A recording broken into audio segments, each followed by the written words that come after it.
الحمدللہ وکفا والصلاة والسلام علی سید الانبیاء اما بعد اعوذ باللہ السمیع العلیم من الشیطان الرجیم بسم اللہ الرحمن الرحیم وَأَمَّا الَّذِينَ كَفَرُوا أَفَلَمْ تَكُنْ آيَاتِي تُتْلَى عَلَيْكُمْ فَاسْتَكْبَرْتُمْ وَكُنْتُمْ قَوْمًا مُجْرِمِينَ۔ ہر قسم کی حمد و ثناء اللہ ذوالجلال والاکرام کے لیے جو سارے جہانوں کا خالق و مالک اور پروردگار ہے۔ لاکھوں کروڑوں درود و سلام آمنہ دلال پیکر حسن و جمال صاحب شرف و کمال پیغمبر بے مثال حضرت محمد رسول اللہ صلی اللہ علیہ وآلہ وسلم کی ذات اقدس پر۔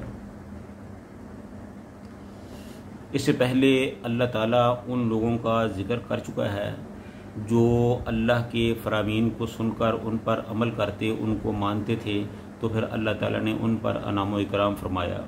اب اللہ تعالیٰ ان لوگوں کا ذکر کر رہا ہے جنہوں نے اللہ تعالیٰ کا پیغام سن تو لیا لیکن اس پر عمل نہیں کیا، اس کو اگنور کیا، تو اللہ تعالیٰ ان کو ان کے انجام کے بارے میں بتا رہے ہیں، خبردار کر رہے ہیں۔ فرمایا وَأَمَّا الَّذِينَ كَفَرُوا، وہ لوگ جنہوں نے کفر کیا، انکار کیا، یعنی وہ لوگ جنہوں نے اللہ کے احکام کو ماننے سے انکار کیا، قرآن پاک کو ماننے سے انکار کیا، رسول اللہ صلی اللہ علیہ وسلم کی نبوت و رسالت کو ماننے سے انکار کیا، شریعت کا انکار کیا، تو ایسے لوگوں کے ساتھ اللہ تعالیٰ ہم کلام ہے۔ اللہ تعالیٰ فرماتے ہیں کہ افلم تکن آیاتی تتلی علیکم، کیا تمہارے سامنے میری آیات جو ہیں وہ تلاوت نہیں کی گئی تھیں، وہ پڑھی نہ جاتی تھیں، تم تک میرا پیغام پہنچتا نہیں تھا؟ تو جب پڑھی جاتی تھی، پہنچتی تھیں، تو پھر تمہیں چاہیے تھا کہ اس کو مان لیتے، اس کو سن لیتے، ان پر عمل کر لیتے، لیکن تم نے ایسا نہیں کیا۔ تم نے میرے پیغام کو ٹھکرا دیا، میری آیات کو اگنور کر دیا۔ میرا پیغام جو تم تک پہنچا رہے تھے، میرے نبی نے میرا پیغام تم تک پہنچایا، میرے نبی کے صحابہ نے پہنچایا، علماء امت نے تم تک میرا پیغام پہنچایا، لیکن تم نے کسی کی بھی بات نہ سنی۔ تو اس لیے یہ ایک قسم کی اللہ تعالیٰ کی طرف سے ڈانٹ ہے۔ اللہ تعالیٰ فرما رہے ہیں کہ جب میرا پیغام تم تک پہنچا تھا تو تم نے کیوں نہیں مانا؟ تو یہ ایک قسم کی ڈانٹ ہے جو اللہ تعالیٰ کفار کو سنا رہے ہیں۔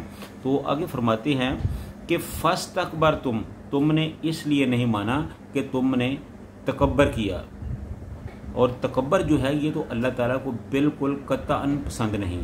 اللہ تعالیٰ کی ذات اس بات کو بہت ہی ناپسند فرماتی ہے۔ تکبر صرف اللہ کے لیے ہے۔ اللہ تعالیٰ فرماتے ہیں کہ تکبر میری چادر ہے، جس نے بھی میری چادر کو ہاتھ پایا وہ تباہ و برباد ہو گیا۔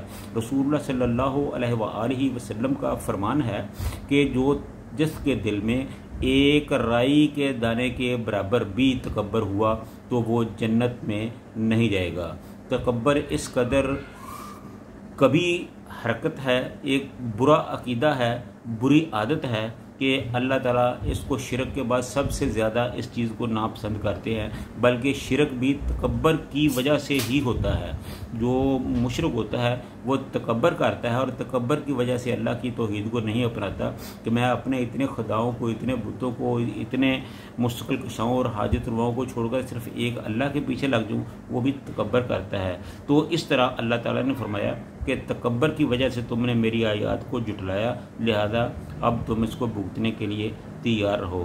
رسول اللہ صلی اللہ علیہ وسلم نے فرمایا کہ تکبر اس چیز کا نام نہیں ہے کہ نئے کپڑے پہنے جائیں، نیا جوتا پہنا جائے یا کوئی اس قسم کے اخراجات کیے جائیں، یہ تکبر کی علامت اور تکبر کی نشانی نہیں ہے۔